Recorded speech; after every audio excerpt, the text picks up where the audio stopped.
Welcome to Kingdom Passive Income, a podcast about entrepreneurs who discover their dreams and how to fund it by partnering with God in creative ways. Each week, we deliver the best-in-class examples of stewardship of resources and ideas to inspire you to take the next step with what's in your hand. Now, here's your host, Eric Skeldon.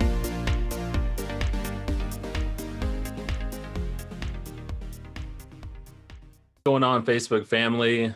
We are live. Welcome to Kingdom Passive Income, episode 13. We have a special guest.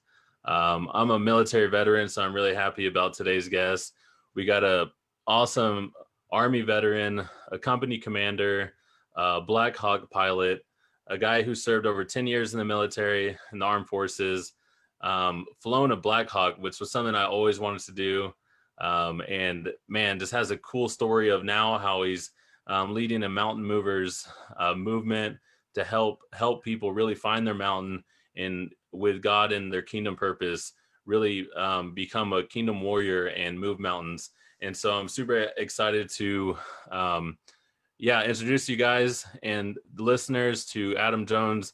Get your notes out, drop if you're on live with us, drop where you're watching from. And we're excited to get going. Adam Jones, how are you doing, my friend? Hey, what's up, Eric? How's everyone doing? Excited to be with you. I hope I can make being a Black Hawk pilot live up to everyone's expectations.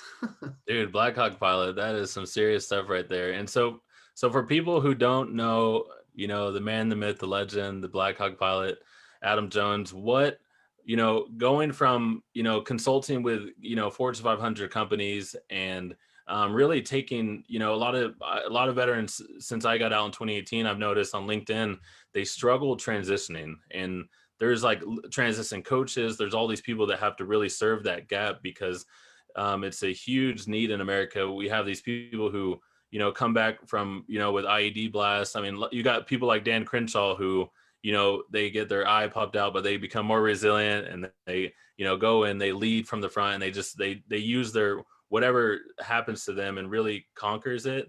But then I see many who are struggling, and we have 22 veterans killing themselves a year. And we have all this people on drugs and pills and, stuck in the VA for so long, trying to get help.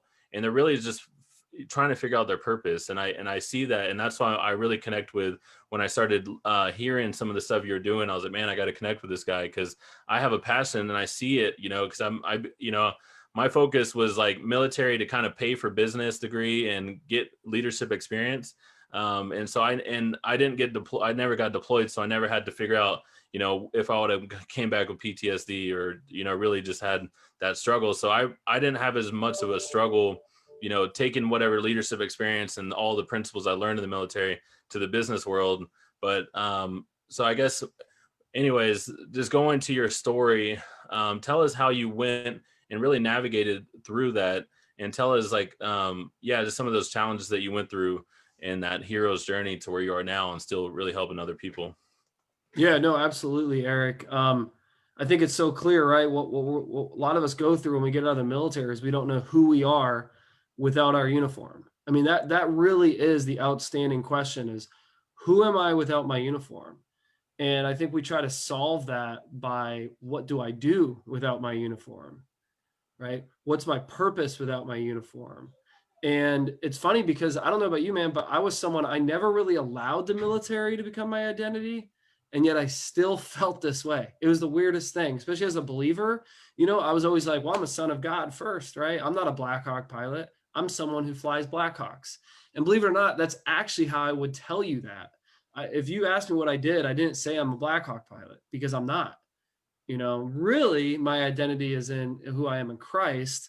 So everything else is secondary to that. So I look at it as more of, oh, I fly Black Hawks. And people would ask me the question like, wait, so that means you're a Black Hawk pilot? I was like, yeah, absolutely. That's what I do, for work and everything. Right. It was something I just wanted to protect myself.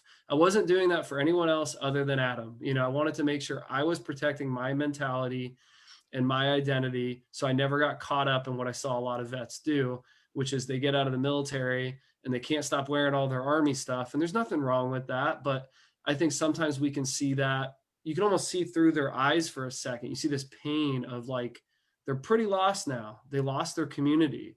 They lost their camaraderie, you know? So those are just some things that happened. But for me, yeah, I served for 10 years. I was a company commander for aircraft maintenance. I was flying and doing all that fun stuff and really doing everything I dreamed of. You know, sometimes people say, you know, when they were a kid, they dreamed of being an astronaut and then they never went and did that. My story is a little different. You know, I always dreamed of being a Black Hawk pilot since I was like a little kid. Saw the movie Black Hawk Down, and that was the one that made me want to fly them. Dang, that's a good movie. But it's just so funny because my whole life I wanted that, and I was told no quite a bit. You know, a lot of people told me no, and a lot of opportunities where I thought I could fly ended up becoming that I wasn't going to become a pilot.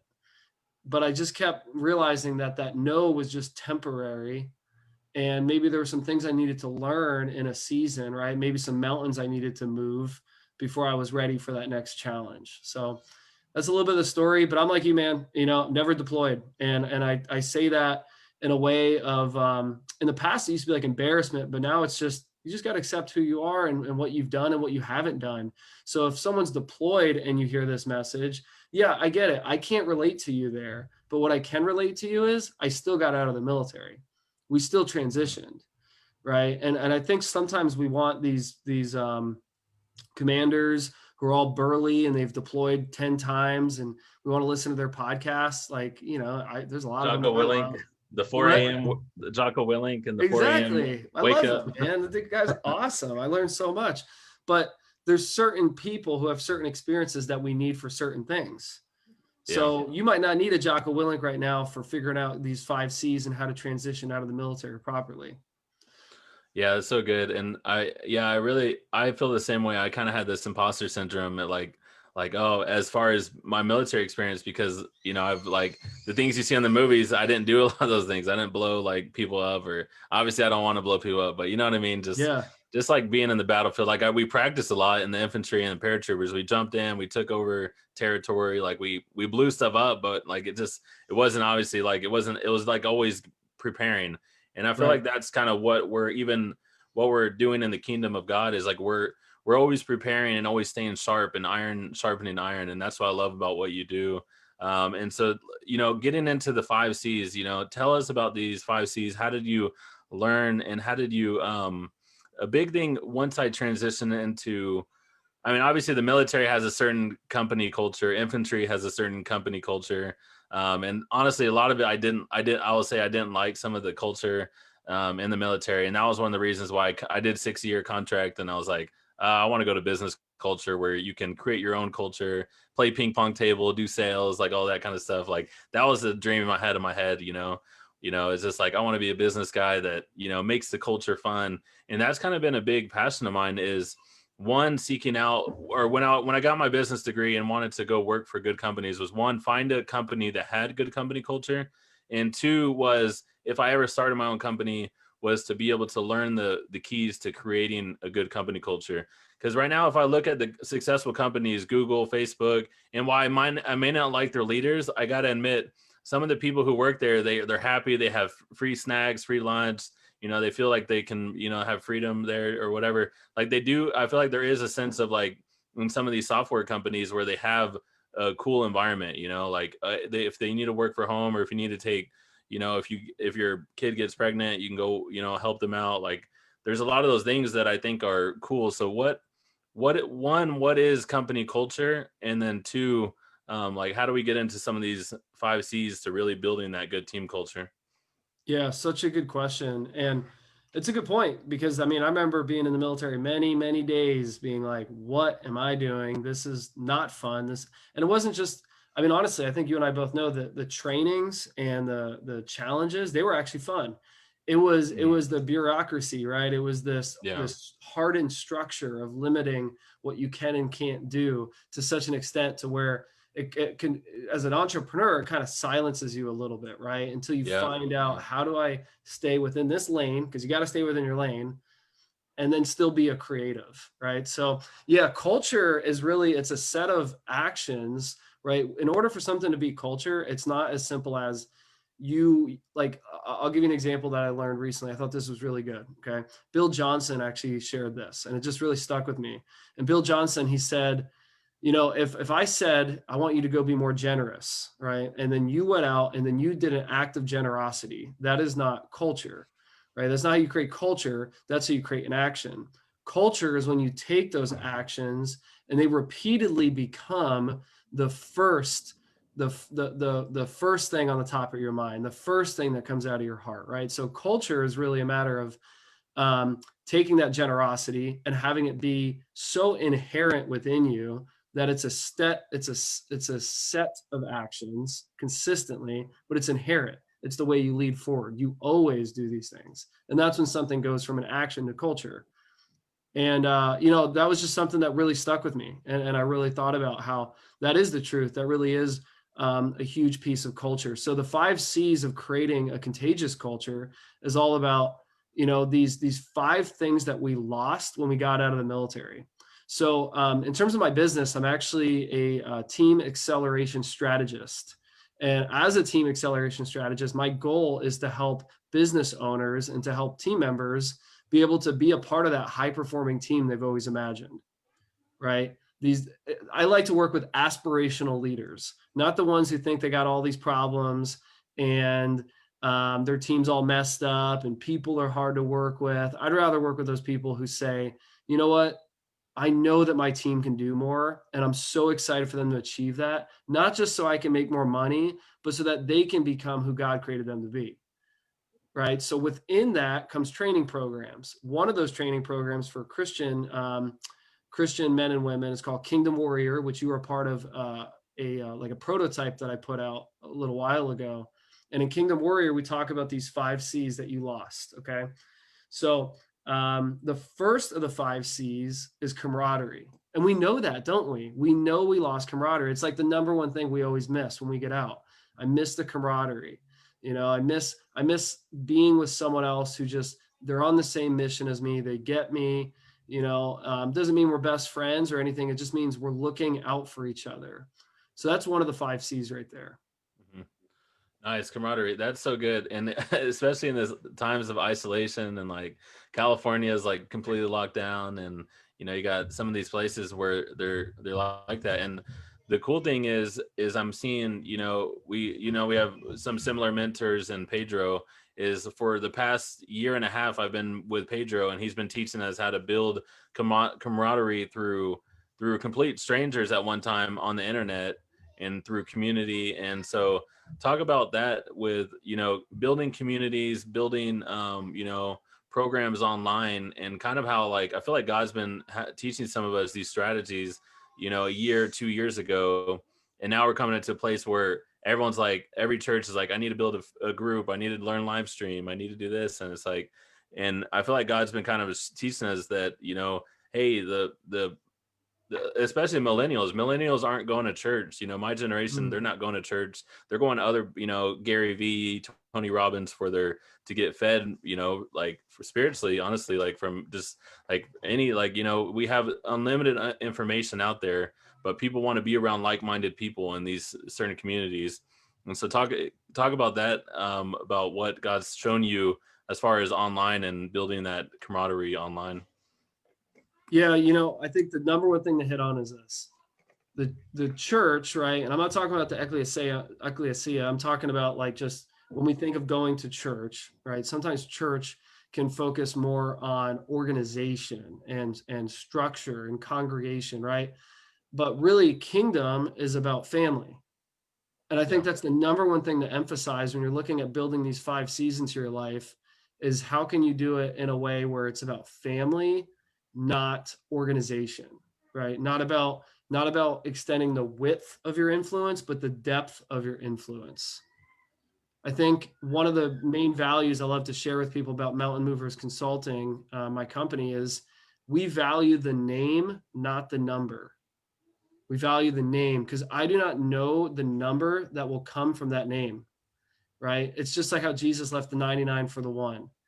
Why did he leave for the one? Well, the 99, they were doing fine. The one needed him in that moment. But also, when we learn about how he leaves about the one, think about the impact of that one. What if that one was going to lead millions one day? Not even, maybe not even now. Maybe that one doesn't even have an influence. Couldn't even be considered a leader, right? Because leadership is influence. Not a leader right now. Really, actually, very astray and solo. But when he brings them back into the fold, and then now they're moving together in the same direction, and confidence increases, that one may start to influence others and may influence millions one day. So I tell you that because when we're looking at these online relationships, it really is about just sowing into one another. And just, I mean, there are so many people in my life, Eric, you included, who I've never met in person, but it's unreal the amount of connection that we feel. And I think sometimes the world will say, well, that's not real. You've never been in person. Man, there's some people who their whole life they've been working virtually, and they'll tell you it is real. You just have to go deeper. You got to go deeper. You got to be real. You cannot be surface level. You're not going to get anywhere if you have surface level, virtual relationships and friendships and things like that. Because yeah, we got to adjust to COVID. And if COVID is saying we got to stay home, at least for us where we live, it's very similar to that right now. Well, then why not just have church together like this? Why not have the church be something to where we come together and we spend time with one another, because the ecclesia is about the gathering of the citizens in a public place, right? So in this case, here we are. We're online. We're talking. We're talking about our faith. I mean, this becomes the way of doing church, and it doesn't mean don't watch sermons and things like that.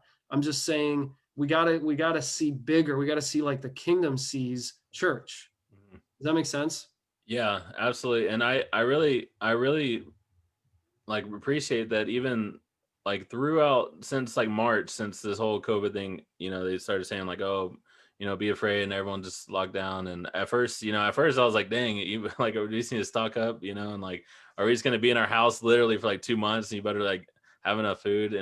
But anyways, during that first like months, I started getting on calls with people, other kingdom people, other people in masterminds, and just starting to talking about ideas and solutions, and things that I was seeing in the spiritual realm, and then just seeing like what God was doing.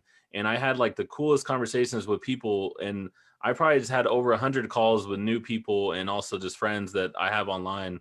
And some of them I've been to a conference with, and then, we've seen in a kingdom conference, but then the other ones I haven't met yet, like you and like, Israel, or just, Joshua Stevens, I got to go visit him. But all these people we get, I got to talk to about business and solutions and e-commerce. And, I've learned so much just by being here in this office I have, and talking to people and just sharing ideas and helping them with their business, and them give me ideas for my business. And I really think like, and even coming online and talking about faith and advancing the kingdom and through resources and being able to help people.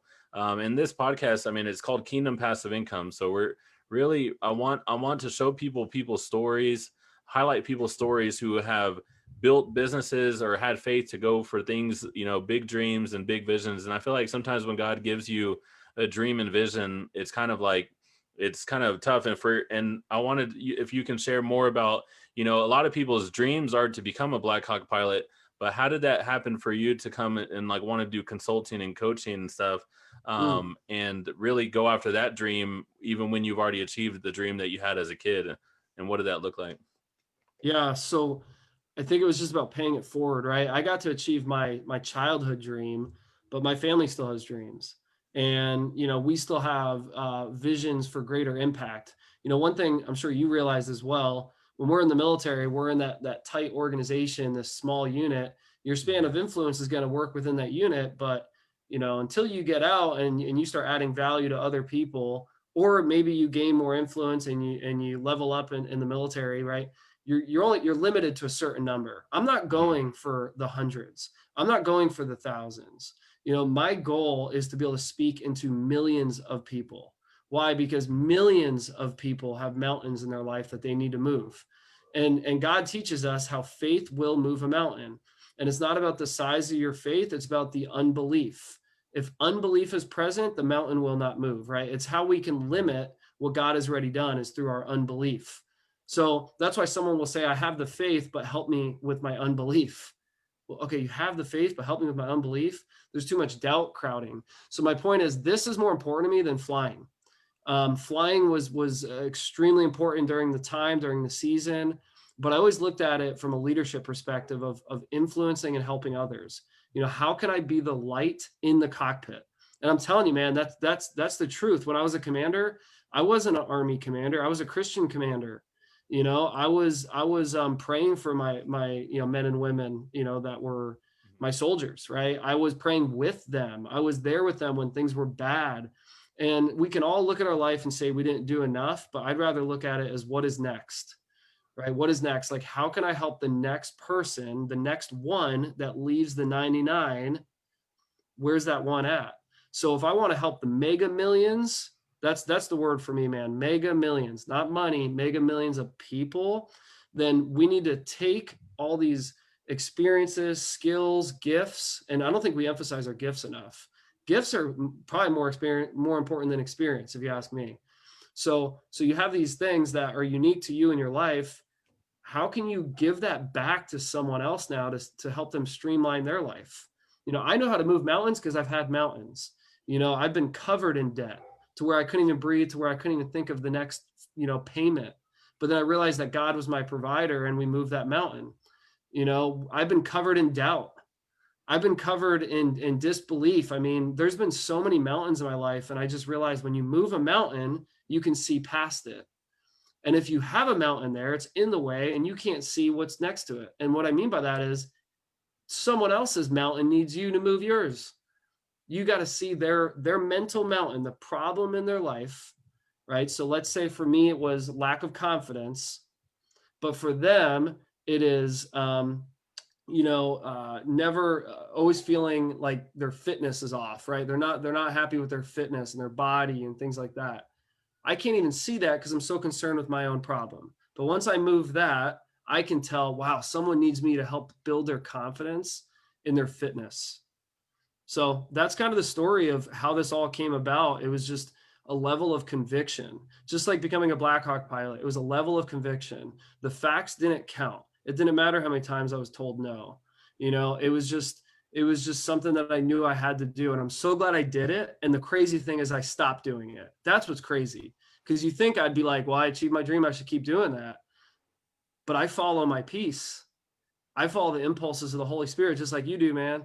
And if something's wrong, something's wrong. And I could just tell the season was ending and I didn't want it to end. You kidding me? It was like the most fun, cool, adventurous thing you could do, especially as like, a man who always wants a battle to fight and an adventure to live, right? A beauty to rescue. That comes from Wild at Heart, great book. Yeah. I had those things. I have my wife, my beauty to rescue. I had the battle to fight, the adventure to live. But I think the adventures can change if you allow God to say there's more for you. But so many of us are afraid. We just kind of try to hold on to that. And I just said, all right, I don't know what more is, man. And then I got out and I felt lost. And now it's like a whole new life. I mean, in a really good way. Man, that's so cool. And that's man, it's so real how you can achieve the goals and dreams that you have for yourself. And mine was a year ago was actually to like hit $10,000 in earnings a month and then hit six figures. I wanted to be the first in my family to ever hit six figures. And it just like people threw that out. You heard it in the movies, like, oh, you made over 100,000. And you heard about people like who got their degree, like, oh, once you're 40, 50, you could finally, move up the ranks in the corporate ladder to hit six figures. And I went in sales because, you can have uncapped commission plus like a base salary. And so when I first did that and I built clients and I had a full-time assistant and I was running this business and I scaled it from, zero to $500,000 and then to first million and then hit 3 million in 2019 and was making, $15,000 up to $20,000 in a month and seeing the paycheck, $20,000 paycheck from your what you've, built and scaled. And I thought it was satisfying me. I thought my dad, maybe he'd be happy. Everyone would be just like, oh, wow, look what you did, and it just like, and then it wasn't what it was. It was happy. It was good for a moment. It was momentarily good and happy. And like, you hit that, but then it's like, why, God, like, why do I even care about six figures? What does that even mean? And so that's what God really just, had me really look at, like, what do I really want? And then coming now, it's like it's all about, you know, Matthew 6:33, like seeking the kingdom, seeking his righteousness. And right now I'm making less than six figures this year. It's been kind of crazy year, and but had more rest and more like a sabbatical this year than I've ever had in my life, and more like alignment and intimacy with the Father than I've ever had, more forgiveness of my dad and any wounds that I've had this year. And those things will catapult me, I already know, and will declare that those things will catapult me to earning millions and impacting, you know, thousands and hopefully millions of people in the future. And so you're so right. It's like there's like this big paradigm shift of what you think you want, and once you get it, it's like Jim Carrey, he has this quote. He's like, I wish everyone would just get all the money and material things in the world, and just so they realize like it doesn't really mean anything. Wow. And so that's what's been big. It's like it's not about money anymore. It's about people and impact, and really being able to, you know, use whatever. If I'm good at sales or I'm good at marketing, using that in a way to help other people do sales and marketing for whatever they're passionate or whatever their gift is. And so that's so talking about a gift to someone saying, hey, you know, I have all these mountains in front of me. I know I have, you know, these big, you know, callings on my life. People that are listening, they're saying, I have big callings in my life, but I'm in a ton of debt. I dropped out of high school, or I'm just not that good at school. I'm not, you know, I'm not good at this. People told me I was dumb, stupid. What do you have to say to them about their one? What is their like? What is gift? What is a gift? How do they find it? And what do they do when they're in a place where they just have all this doubt and fear? Okay, let me see if I can remember it all. Because one thing you said, I just feel I'm supposed to tell this group. Matthew 6:33 is the real deal. And every verse is, okay. But there's just something about that verse this year for me where a lot of people kept telling me, I feel like God just wants you to know to seek the kingdom first. I was like, that's what I'm doing. I'm, you know, cool. I'm on the right path. No, I had no idea the level that I could go with seeking the kingdom first. So I just wanted to share that, the Wow, depth that you can go with so seeking good. the kingdom first. You know what I mean? Because I was like, oh yeah, I'm good, man. I'm doing that. You know, I never took that as condemnation because it wasn't given me that way. It was given in a loving way. Like, man, he loves you so much, and he just wants you to know to seek the kingdom first. I'm like, cool, I'm doing that. But it was almost as if through these, you know, that salt, being the salt and light, right? By people being the salt and light, like adding flavor to my life, but also illuminating what's next and saying, this is what you need to be doing next, seek the kingdom first. I did. And I'm a new man, even just in the past couple of months. I don't feel the same. I don't think the same. And all I did is I went deeper with him. I thought, this is why I'm saying this, because there's someone who's listening to this. I know it for a fact. There's someone who's listening to this where you think you're seeking the kingdom first because you wake up in the morning and you read a devotional. You think you're seeking the kingdom first because you play your Abide meditation app. There's so much more to it. There's so much more. There's this, I can't get enough of God that can come for you. And I want that because it's so cool because imagine something in your life that you just can't get enough of ever. And you're just always excited about it. And you look at it in anticipation instead of obligation. That's what can happen. Wow, come So, on. yeah, you know what I mean? Yeah, Like it's whoever's just, listening, that's come on, you guys, drop some fire right here.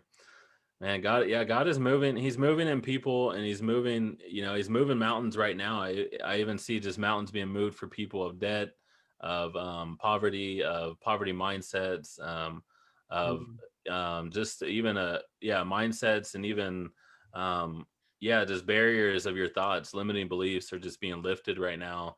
Those mountains are just going to be moved right now as you listen to Adam's testimony, and just hearing us share just of what God can do when you really just believe and just receive what God he's already wants to do more than we want him to do it. oh man. So let's roll into this next part. One of the greatest gifts God can give you is to illuminate your mountain. Okay. I remember, and it feels like it was yesterday, and it wasn't yesterday, just so you know, to where I was overcome with a new mountain that I wasn't expecting. And this mountain was shown in frustration. This mountain was shown in an anger, actually. It was like, who am I? Why am I getting easily frustrated and angry? And I know for a lot of men out there, you feel me right now when I'm saying this. And I was so upset with myself. I felt so lost, and I had to think, like, who do I need? I need to connect with someone. And guess what? I actually started connecting with a lot of men in my life who I just knew I could be real with, who I didn't have to hide behind anything.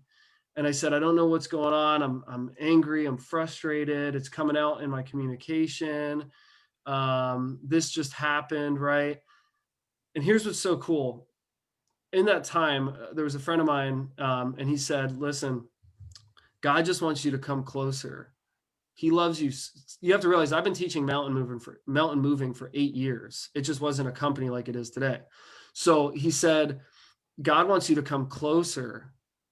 He loves you so much. He's showing you your mountain, because see, we identified the mountain. This is key. You have to know your mountain, because you can't move something that you don't have a label to it. So I think it's really important to have a label. I've never really seen mountains move without a label associated to them, but I'll also never complicate what Jesus already taught. Okay. He teaches that you just say onto the mountain to move, and that's it, man. It moves. Like, you have to believe it moved, though. Okay. So there was someone last week that I helped him move one of his mountains. It was just a mountain of doubt. There's a client of mine 2 weeks ago, helped him move a mountain. It was the mountain of doubt. So a lot of these mountains have a common name to them. In this case, it was doubt. But I just want to share this with this group, because, man, I want to break some mountains right now. He loves you so much that he's showing you your mountain. Think about that. When he showed me my mountain, which, by the way, guess the name of it? Pride. It was the mountain of pride. Pride formed in my life. I was like, well, pride, man, that's not a good one. You know what I mean? Like, it's not an insecurity. It's the exact opposite of a insecurity, right? Like, I'm thinking I'm better, like, than someone else. Is that what's going on? And I felt so mad at myself. And I remember just hearing the words, just come closer to God, come closer to God. He loves you so much. He's showing you your mountain right now. Okay. And that's the truth. See, he's not showing you your mountain of finance or of pride or doubt or I want to give you guys some names of mountains, because honestly, it's that easy. Addiction, right? If there's an addiction in your life, you should be thinking of your addiction right now and putting a label on that thing, because it's been labeling you. He's illuminating it, not out of anger towards you. He's not mad at you, out of love for you. Out of love for you, to say, I love you so much. It's time to show you, Adam, that you have the mountain of pride. And we're going to move that today, not tomorrow. This doesn't take weeks. There's one of my clients in 2 days, that guy's mountain was gone, that he lived with for his entire life. Right. Wow. Like, I mean, when we go through the story, he's had a mountain for a really long time, and 2 mountains gone. Want to know how I know? Because he knows. He told me. He's like, I don't know what happened, man. Like, I feel so free. I feel like I just totally destroyed all this past history in my life and my family. And I said, yeah, it's because you moved your mountain. But here's the key thing. Why do you have a mountain? Most mountains come from a root reason of thinking that God is not enough. It's that simple. You think God is not enough, so your mountain forms. Your finance mountain starts forming, right? He's not enough to move it, so it becomes a mountain in your life, stopping you from helping other people because you're thinking about it too much. So don't magnify the problem, magnify your God, right? Dang, write that down, guys. Don't magnify the problem, magnify your God. Man, that's so true. Lord, I just repent for any time I'm overthinking, how good you are, overthinking what I have to do or what we have to do as Christians, or where we put this religious box on, we just have to do this, or God's not going to forgive me because of this, or and yeah, just repent of that, because I mean, we can overthink how, and just make things so difficult for ourselves and get in our own way when he's already done it. He already wants it for you. He's already ready and willing and able. And just being able to, get out of our own way and really just let God, or let the simple gospel be as simple as it is. And that's why what you said about the kingdom being like a family, like, I feel like Western culture has, made the Christianity, so difficult and so complex, but it's when we boil it down and we really come down to brass tacks, God wants it to be simple to understand the kingdom and Jesus and what he's done and what is available for you. So man, we really appreciate Adam. Thank you so much. I know the listeners are going to be super impacted, going on once we get this on the podcast, and just for the rest of the future, when people search Adam on YouTube and they find you on YouTube, this message, I just hope it blesses you. Adam, where can people find you? Where can they learn more about Mountain Movers? How can they connect with you? All eyes are on you. Thank you so much. Again, we're honored to have you. Oh man, no problem. So let's just remember the reason we break a mountain is to build a leader. I mean, that is the mission of Mountain Movers Consulting, is to break mountains to build leaders. We help teams break mountains and we help individuals move their mental mountains. Okay. So that being said, when you move a mountain, it really is as simple as saying to the mountain to move. Okay. God doesn't say, pray to me to move a mountain. He says, speak to the mountain to move it. He already moved it. It's already gone. The second he illuminated it, it's lost its power. You know it exists. Now it's time to say goodbye. It's time for you to say, I don't need you anymore. I don't need pride, right? I don't need doubt anymore. And you just say onto the mountain to move. I mean, I think what happens is we, like you just said, Western culture, we try to complicate this. We try to create these steps. I know I've done it where I'm like, these are the steps to move a mountain. And I didn't realize how wrong that was until I saw how simple it was for others to move a mountain just by this one teaching. You just have to actually believe. Belief is the lid. When you increase, and you don't increase your faith, you just remove your unbelief. Okay. When you do that, it's open. It's open. You can now move that mountain, right? Because your unbelief is gone. An example is in healing. Have you seen one person get healed from the thing you're praying for? If so, then that should become the dominating thought, and magnifying your God should become the dominating thought. And the fact that some people don't get healed should not even exist anymore. That's unbelief. You need to think of the one person who's been healed, the one example, and that needs to be enough for you. God only needs to give us one example, right? So, okay. So that being said, I'd love to talk to anyone on here about your mountain or to help you accelerate your team. If you are a business owner and you have team members and you want to get them on the same page like we do in a flight crew, I mean, think of what it takes to build a high-performing cockpit, a high-performing flight crew of the two pilots, the medic and the crew chief, the passengers themselves. It takes a lot. I want to help you do that by aligning, activating, and accelerating your team. If you're an individual and you're looking for one-on-one consulting, reach out. The best way to do this is just by going to Facebook and looking up the Captain Adam Jones. If you just go there, that is a great way for us to get in touch. Message me privately and we'll get rolling from there. Yes, I have websites and things like that, but I'm not going to send you somewhere if I don't think it's going to help you first. So I would recommend go to the Captain Adam Jones on Facebook, message me privately, check out some of my videos. And I think what you'll find is that we're able to provide breakthrough pretty fast for people because we believe in the name. We believe in the name, not the number, right? So yeah, man, it's been a pleasure sharing with you. It's been so great. There's so many more C's to cover, and all these 5 C's we covered camaraderie, and you covered community. And if you want to learn those other 3, reach out to me. I'd love to share them with you so you can have that organization as well. Awesome. And we're super excited. We hope for the Kingdom Men's Retreat in March, and hopefully in Estes Park, Colorado. Still working on getting the facility in Estes Park, but we're hoping to have Adam there speaking and helping to coach with you guys. So be on the lookout for more details than that as well. And man, thanks for tuning in, y'all. We hope that you subscribe and check the description for more resources.